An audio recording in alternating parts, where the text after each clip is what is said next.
Hello दोस्तों, तो आज हम लोग शुरू करने वाले हैं अध्याय 1 सिविक्स का, क्लास 6 का सिविक्स अध्याय 1 विविधता की समझ। इसका हम लोग चैप्टर्स की समरी कर रहे हैं। मतलब चैप्टर 1 है जो सिविक्स का क्लास 6 में एनसीईआरटी का, उसका हम लोग समरी कर रहे हैं। मतलब एक चैप्टर को अच्छे से एक नोट्स की तरह मैं आप लोगों को बता दे रही हूँ, जिससे आप लोग को याद करने में भी आसानी होगी और आप लोग नोट्स बना के उसे पढ़ भी सकते हो। इससे आसानी से आप लोगों को याद हो जाए। तो चलते हैं, यहाँ पे है अध्याय 1 विविधता की समझ। ओके, जैसे कि आज हम लोग इसमें पढ़ने वाले हैं भारत में विविधता। पहला पॉइंट होगा इसमें, दूसरा होगा विविधता की समझें। जैसे लद्दाख और केरल में क्या क्या विविधता है, ये सब हम लोग समझेंगे। विविधता में एकता, यूनिटी इन डाइवर्सिटी। विविधता में एकता, हम लोग कैसे इतने अलग अलग होते हुए भी एक साथ रहते हैं, ये इस चैप्टर में हम लोगों को समझना है। ये सारे पॉइंट्स आज मैं आप लोगों को पढ़ाने वाली हूँ, जो कि आप लोग के एग्जाम में भी बहुत ज़्यादा आने के चांसेस हैं। सो सिर्फ ये नोट्स अच्छे से आप लोग याद कर लीजिए, पढ़ भी लीजिएगा तो आप लोगों का एग्ज़ाम अच्छे से निकल जाएगा। ओके, और इसके बाद मैं आप लोगों को ऑब्जेक्टिव भी करवाऊंगी। मैं जानती हूँ मैं बहुत लेट डाल रही हूँ, लेकिन अब मैं कोशिश करूँगी अब मैं रोज़ वीडियो डालूँ और आप लोगों का ये सिलेबस पूरा कर दूँ जल्दी से जल्दी, क्योंकि एग्ज़ाम भी आप लोगों का आने वाला है। ओके, सो चलिए चलते हैं। सबसे पहले होगा भारत में विविधता। ओके, देखो सबसे पहले आप लोगों के चैप्टर 1 जो है विविधता की समझ, उसमें आप लोगों का ये चित्र दिखाया गया। इससे आप लोगों को क्या समझ में आ रहा है ये बताइए। इससे मुझे तो समझ में आ रहा है कि देखिए, जैसे जो अमीर लोग हैं, जो सबसे ज़्यादा अमीर है उस वो बहुत ज़्यादा यहाँ से खाना ले सकता है। जो उससे कम अमीर है वो उससे थोड़ा सा छोटा चम्मच लेके आए, जो इसमें से उससे थोड़ा सा मतलब कम खाना लेगा। और जैसे जैसे लोग गरीब होते जा रहे हैं, वैसे वैसे उनके चम्मच यानी उनके पैसे, उनका खाना सब कम होता जाएगा।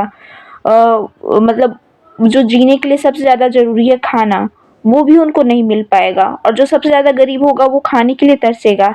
इससे ये समझ में आ रहा है जिसमें विविधता है, जिसमें लोग अलग अलग हैं, इससे ये समझ में आ रहा है हमें। ये आप लोगों को एग्जाम में भी कभी कभी फोटोज दिखा के पूछता है कि इस चित्र से आपको क्या पता चलता है, इस चित्र में आप लोगों को क्या दिख रहा है। ओके, देखिए यहाँ पे है पहला है गरीबी और अमीरी विविधता का रूप नहीं है। गरीबी और अमीरी है जो वो विविधता का रूप नहीं है। दूसरा, जातीय व्यवस्था असमानता का एक और उदाहरण है। जो जातीय व्यवस्था है वो असमानता का उदाहरण है। जैसे लोग जिस जाति में पैदा होते थे उसे बदल नहीं सकते थे, वो असमानता है। उसमें समान नहीं हम लोग हो सकते हैं कभी भी। जिस जाति में पैदा हुए उसी के होके रह गए, हम लोग कभी भी जाति अपनी बदल नहीं सकते हैं। इसलिए वो समानता नहीं हुई, वो असमानता है। जैसे हम लोग किसी और जाति के हैं, कोई और किसी और जाति का है, लेकिन उसको वही काम करना है जो उसके जाति के लिए, जबकि वो काम करना भी नहीं चाहता है, तो ये असमानता है। समानता कैसे हुई? और गरीबी और अमीरी विविधता का रूप नहीं है, वो अलग तरह के नहीं है।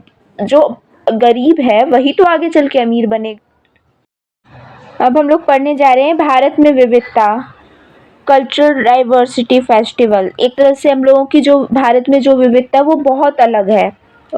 यहाँ मतलब जहाँ हम लोग रहते हैं वहाँ के लोग कुछ भाषा बोलेंगे, इससे थोड़ी सी मतलब सब ज़्यादा नहीं, सिर्फ 10 किलोमीटर दूर या अगले शहर में ही जाके आप लोग देखिएगा तो वहाँ के लोग अलग भाषा बोल रहे होंगे या अलग बोली में बात कर रहे होंगे। तो वो भारत की विविधता ही हुई एक तरह से। अब देखते हैं भारत में क्या क्या विविधताएं हैं। भारत में विविधता, भारत विविधताओं का देश है। पहला, हम विभिन्न भाषाएं बोलते हैं। जो पहला पॉइंट है वो हम लोग जो हमने बताया अभी कि हम लोग विभिन्न भाषाएं बोलते हैं। जैसे कि मैं अगर यहाँ हूँ अभी, मैं बिहार में हूँ तो बिहार की बोली कुछ और है। वहीं झारखंड जाऊँगी तो झारखंड की बोली कुछ और है। हिमाचल चल जाऊँगी तो हिमाचल की बोली कुछ और होगी। तो थोड़ी थोड़ी दूर, मतलब ज़्यादा दूर भी नहीं, थोड़ी थोड़ी दूर भी जाएंगे तो बोली या भाषाएं बदल जाती हैं। ये भारत के एक विविधताओं में से एक है। दूसरा है विभिन्न प्रकार का खाना खाते हैं, अलग अलग त्योहार मनाते हैं और विभिन्न धर्मों का पालन करते हैं। जो हम लोग हैं, जो भारत देश के लोग हैं, वो विभिन्न प्रकार का खाना खाते हैं। कोई साउथ का खाना खाएगा, जैसे इडली सांभर डोसा ये सब हो गया। कोई बिहार का खाना खाएगा, लिट्टी चोखा। वही झारखंड का कोई खाएगा, तो कोई दिल्ली का खाएगा, जैसे छोला भटूरा बहुत पसंद आता है दिल्ली का लोगों को। वैसे ही अलग अलग जगह के लोग अलग अलग प्रकार का खाना खाते हैं, एक जगह के लोग भी अलग अलग प्रकार का खाना खाते हैं, अलग अलग त्योहार मनाते हैं, जैसे कोई ईद मनाता है, कोई होली मनाता है, क्रिसमस मनाता है कोई। वैसे ही बहुत सारे लोग हैं अलग अलग प्रकार के त्योहार मनाते हैं, एक ही धर्म में होके भी अलग अलग प्रकार के त्योहार मनाते हैं और विभिन्न धर्मों का पालन भी करते हैं। कोई एक धर्म का होके विभिन्न विभिन्न धर्म, जैसे हम लोग अगर हिंदू धर्म के हैं तब भी हम लोग चर्च में जाते हैं क्रिसमस के दिन, बहुत सारे लोग हैं जो चर्च में जाते हैं। वैसे ही बहुत सारे लोग हैं जो मस्जिद में भी जाते हैं, अलग धर्म के वैसे ही लोग विभिन्न धर्मों का पालन करते हैं यहाँ पे। ओके, अब आगे विविधता को समझें, विविधता को कैसे समझना है ये जानते हैं। ओके, विविधता को समझें।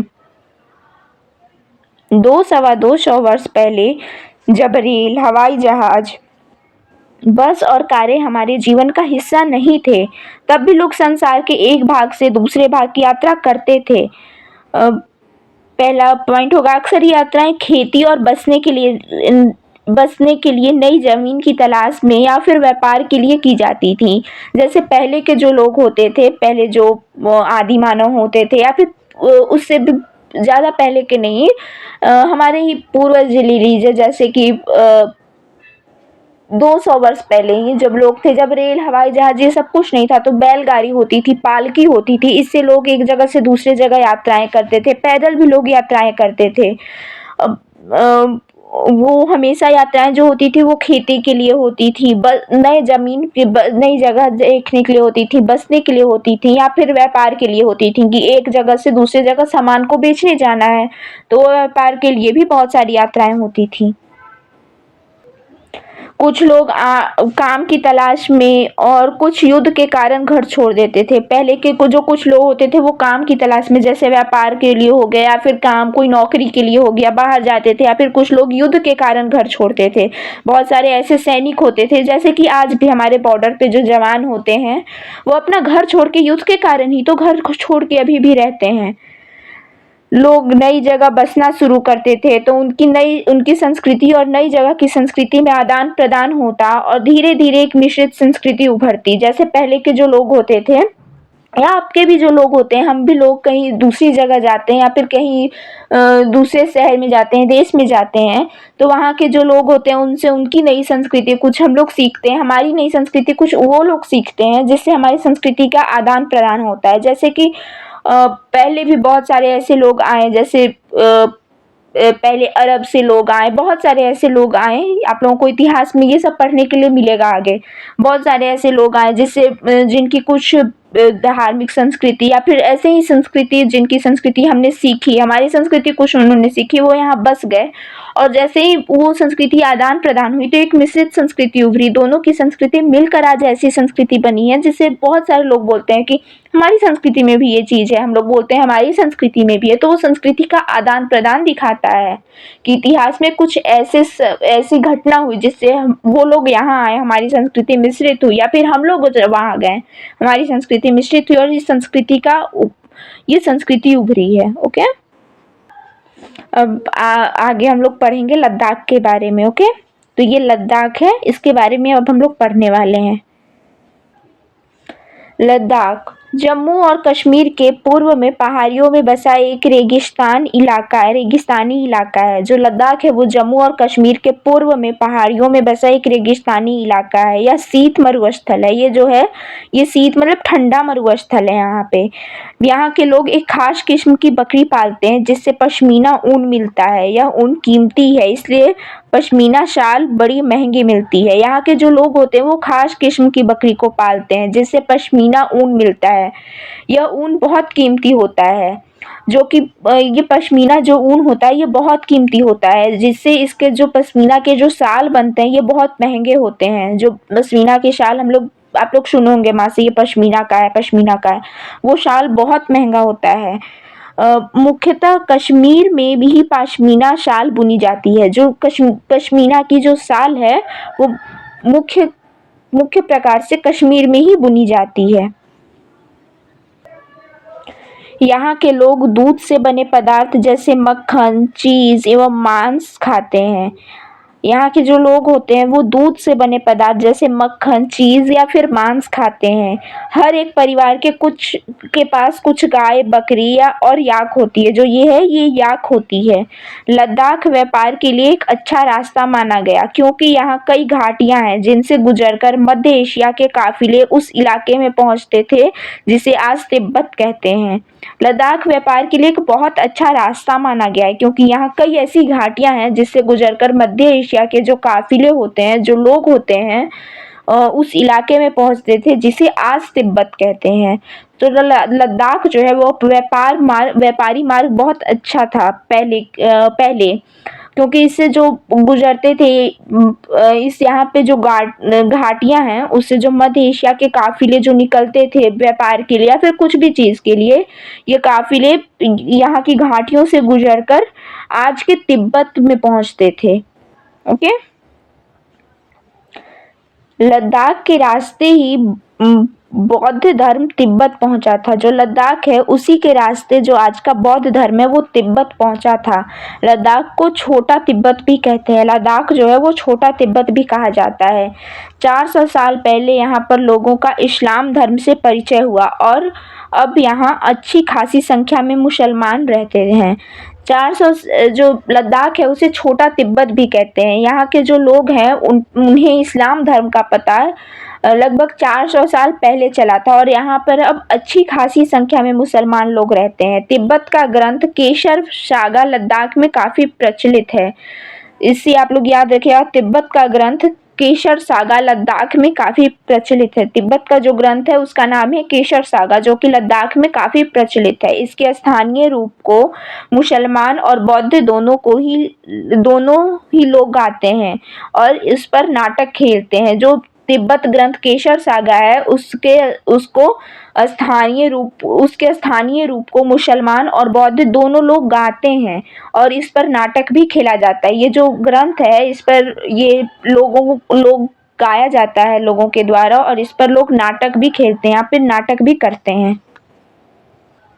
अब हम लोग पढ़ेंगे केरल के बारे में। यहाँ पर था कि केरल और लद्दाख में क्या क्या विभिन्नताएं हैं। तो जैसे आप लोगों ने लद्दाख में सुना कि क्या क्या है, वैसे ही अब केरल में हम लोग जानेंगे क्या है।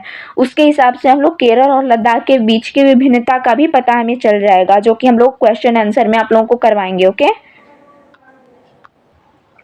केरल भारत के दक्षिणी पश्चिमी कोने में बसा हुआ राज्य है। जो केरल है वो भारत के दक्षिणी पश्चिमी कोने में बसा हुआ एक राज्य है। यह एक तरफ समुद्र से घिरा हुआ और दूसरी तरफ पहाड़ियों से घिरा हुआ है। केरल जो है वो एक तरफ समुद्र से घिरा है और दूसरी तरफ पहाड़ियों से घिरा हुआ है। इन पहाड़ियों पर विविध प्रकार के मसाले जैसे काली मिर्च, लौंग, इलायची इत्यादि उगाए जाते हैं। याद रहे, केरल की पहाड़ियों में, केरल के जो आसपास की पहाड़ियां उन पे काली मिर्च, लौंग, इलायची इत्यादि मसाले उगाए जाते हैं। सबसे पहले अरबी एवं यहूदी व्यापारी केरल आए थे। सबसे पहले जो थे वो अरबी एवं यहूदी व्यापारी जो लोग थे वो केरल आए थे। ईसा मसीह के धर्मदूत संत थॉमस लगभग 2000 साल पहले यहाँ आए थे। ईसा मसीह के धर्मदूत संत थॉमस, ईसा मसीह के जो धर्म है उसको उसके जो दूत सेंट थॉमस भी उसे कहा जाता है, वो लगभग 2000 साल पहले यहाँ आए। भारत में ईसाई धर्म लाने का श्रेय उन्हीं को जाता है। भारत में जो ईसाई धर्म लाए थे वो संत थॉमस ही लाए थे। उन्हें ही भारत में ईसाई धर्म लाने का श्रेय जाता है। इब्न बतूता ने जो करीब 700 साल पहले यहाँ आए, अपनी यात्रा वृतांत में मुसलमानों के जीवन का विवरण लिखा है। इब्न बतूता जो करीब 700 साल पहले यहाँ आए थे, उन्होंने अपने यात्रा वृतांत में मुसलमानों के जीवन का विवरण भी लिखा है। वास्को डी गामा 1498 पानी के जहाज से यहाँ पहुंचे तो पुर्तगालियों ने यूरोप से भारत तक का समुद्री रास्ता जाना। वास्को डी गामा जो ये 498 में जो ये चित्र में आप लोग को दिख रहे हैं यहाँ पे बगल में, वो 1498 1498 पानी के जहाज से यहाँ पहुंचे। तो पुर्तगालियों ने यूरोप से भारत तक का समुद्री रास्ता जाना था। इन सभी ऐतिहासिक प्रभाव के कारण केरल के लोग विभिन्न धर्मों का पालन करते हैं, जिसमें यहूदी, इस्लाम, ईसाई, हिंदू एवं बौद्ध धर्म शामिल है।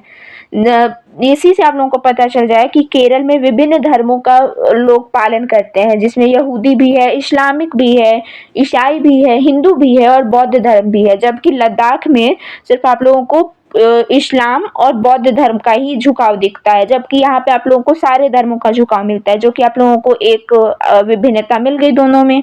ओके, देखते हैं। चीन के व्यापारी भी केरल आए। चीन के जो व्यापारी थे वो भी केरल आए थे। यहाँ पर मछली पकड़ने के लिए जो जाल इस्तेमाल किए जाते हैं वे चीनी जाल से हूबहू मिलते हैं और उन्हें चीनी वाला कहते हैं। यहाँ पर जो मछली पकड़ने के लिए जो लोग जाल फेंकते हैं वो चीनी जाल से हूबहू मिलते हैं और उन्हें जो लोग जो जाल बनाते हैं या फिर जो जाल बेचते हैं या फिर वहाँ के लोग भी इन्हें चीनी वाला ही कहते हैं उन जालों को। तलने के लिए जो बर्तन इस्तेमाल करते हैं उसे चीनी चट्टी कहते हैं। यहाँ की प्रमुख खेती चावल ही की खेती है। यहाँ के अधिकतर लोग मछली, सब्जी और चावल खाते हैं। केरल के जो अधिकतर लोग हैं वो मछली, सब्जी और चावल ही खाते हैं। दोनों क्षेत्रों को चीन और अरब से आने वाले व्यापारियों ने प्रभावित किया। जहां केरल की भौगोलिक की स्थिति ने मसाले की खेती संभव बनाई। यहाँ पे हम लोग केरल और लद्दाख की जो विभिन्नताओं पर नजर डाल रहे हैं, तो ये अच्छे से सुनिएगा। दोनों क्षेत्रों को चीन और अरब से आने वाले व्यापारियों ने प्रभावित किया। जहाँ केरल की भौगोलिक स्थिति से ने मसाले की खेती संभव बनाई, वहीं लद्दाख की विशेष भौगोलिक स्थिति और ऊन ने व्यापारियों को अपनी ओर खींचा। किसी भी क्षेत्र के सांस्कृतिक जीवन का उसके इतिहास और भूगोल से प्रायः गहरा रिश्ता होता है। सॉरी, यहाँ पे प्रायः हो गया, प्रायः होगा, यहाँ पे बिंदु होगा तो गहरा रिश्ता होता है। हर एक कदम के साथ हमारे सांस्कृतिक रीति रिवाज और जीने का तरीका धीरे धीरे उस नए क्षेत्र का हिस्सा बन जाते हैं जहां हम पहुंचते हैं। ओके, तो इससे हम लोगों को पता चलता है जहां केरल की भौगोलिक की स्थिति ने मसाले का खेती संभव बनाई, वहीं पे लद्दाख की विशेष भौगोलिक स्थिति और ऊन ने व्यापारियों को अपनी ओर खींचा। ओके, अब हम लोग पढ़ेंगे विविधता में एकता। देखिए, आप लोग चिंता मत कीजिए, मैं क्वेश्चन आंसर आप लोगों को केरल और लद्दाख का अच्छे से बता दूंगी। ये नोट्स हैं तो मैंने नोट्स में भी ज़्यादा नहीं किया है, क्वेश्चन आंसर मैं आप लोगों को अच्छे से बता दूंगी। ओके, विविधता में एकता। भारत की विविधता की उसकी ताकत का स्रोत माना गया है। जब अंग्रेजों का भारत पर राज था तो विभिन्न धर्म, भाषा और क्षेत्र के महिलाओं और पुरुषों ने अंग्रेजों के खिलाफ मिलकर लड़ाई लड़ी थी। भारत के स्वतंत्र संग्राम में अलग अलग परिवेश के लोग शामिल थे। विविधता में जो एकता उसके सबसे बड़ा गवाही ये देता है कि भारत की विविधता को उसकी ताकत का स्रोत माना जाता है। भारत में जो विविधता है उसको उसकी ताकत का स्रोत माना गया है। उसकी ताकत का जन्म वहीं से हुआ है। जब अंग्रेजों का भारत पर राज था तो विभिन्न धर्म, भाषा और क्षेत्र के महिलाओं और पुरुषों ने अंग्रेजों के खिलाफ मिलकर लड़ाई लड़ी थी। भारत में जब अंग्रेज आए थे, उनका राज हो गया था भारत पर, तब धर्म, भाषा, क्षेत्र, ये सब महिला, पुरुष, ये सब एक तरफ हो गए थे और लोगों ने मिलकर अंग्रेजों के खिलाफ लड़ाई लड़ी थी। भारत के स्वतंत्रता संग्राम में अलग अलग परिवेश के लोग शामिल हुए थे। अलग अलग जगह, अलग अलग भाषा, अलग अलग बोली, अलग अलग धर्म के लोग एक साथ शामिल हुए और भारत की स्वतंत्रता संग्राम में साथ दिया। इससे पता चलता है भारत में विविधता में एकता कितनी ज़्यादा जरूरी है और कितनी ज़्यादा लोग उसका पालन करते हैं। जवाहरलाल नेहरू ने अपनी किताब भारत की खोज में लिखा कि भारतीय एकता कोई बाहर से थोपी हुई चीज नहीं है, बल्कि यह बहुत ही गहरी है, जिसके अंदर अलग अलग तरह के विश्वास और प्रथाओं को स्वीकार करने की भावना है। जवाहरलाल नेहरू जी ने भी अपनी किताब भारत की खोज में लिखा है कि भारतीय एकता कोई बाहर से थोपी हुई चीज नहीं है, बाहर से लाई गई कोई चीज नहीं है, बल्कि यह बहुत ही गहरी है, जिसके अंदर अलग अलग तरह के विश्वास, अलग अलग तरह के धर्म, प्रथाओं, संस्कृति को स्वीकार करने की भावना है। ये भारत की ही एक चीज है, भारत में ही है, ये कोई बाहर से लाई गई नहीं है, ये पहले से थी, कोई लाया नहीं है इसे। इसलिए बहुत सारे धर्म के लोग पहले भी यहाँ रहते थे, अब भी यहाँ रह रहे हैं और आगे भी रहेंगे। ओके।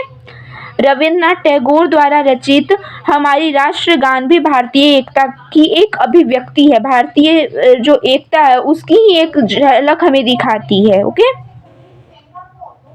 इसी के साथ विविधता की समझ हमारी जो चैप्टर 1 है क्लास 6 का, वो यहीं पे इसका नोट समरी यहीं पे खत्म होता है। अब मैं आप लोगों को ऑब्जेक्टिव और क्वेश्चन आंसर्स अगले अगले वीडियो में दे दूंगी, दोनों एक साथ ही दे दूंगी, ऑब्जेक्टिव भी और क्वेश्चन आंसर भी, क्योंकि आप लोगों के लिए अब ज़्यादा टाइम नहीं बचा है, इस चलते मैं दोनों एक ही में करवा दूंगी। ओके, तब तक के लिए बाय बाय, अपना ख्याल रखना। ओके।